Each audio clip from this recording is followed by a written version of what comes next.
يا أيها الذين آمنوا كتب عليكم الصيام كما كتب على الذين من قبلكم لعلكم تتقون أياما معدودات فمن كان منكم مريضا أو على سفر فعدة من أيام أخر وعلى الذين يطيقونه فدية طعام مسكين فمن تطوع خيرا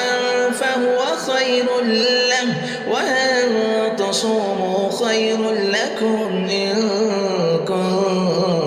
كنتم تعلمون شهر رمضان الذي أنزل فيه القرآن هدى للناس وبينات من الهدى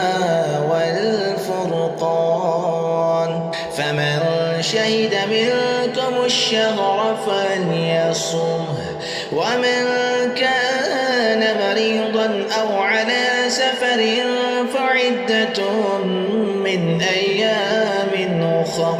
يريد الله بكم اليسر ولا يريد بكم العسر ولتكملوا العدة ولتكبروا الله على ما هداكم ولعلكم تشكرون وإذا سألك عبادي عني فإني قريب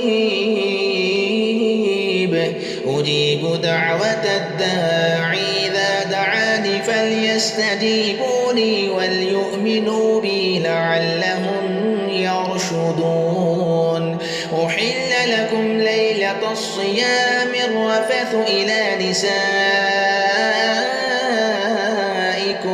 هن لباس لكم وأنتم لباس لهن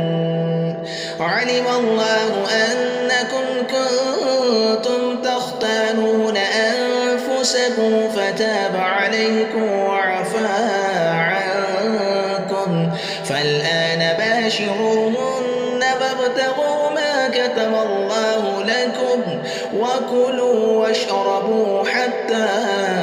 يتبين لكم الخيط الأبيض من الخيط الأسود من الفجر ثم أتموا الصيام إلى الليل ولا تباشروهن وأنتم عاكفون في المساجد تلك حدود الله فلا تقربوها كذلك يبين الله آياته للناس لعلهم يتقون ولا تأكلوا أموالكم بينكم بالباطل وتدلوا بها إلى الحكام لتأكلوا فريقا من أموال الناس بالإثم وأنتم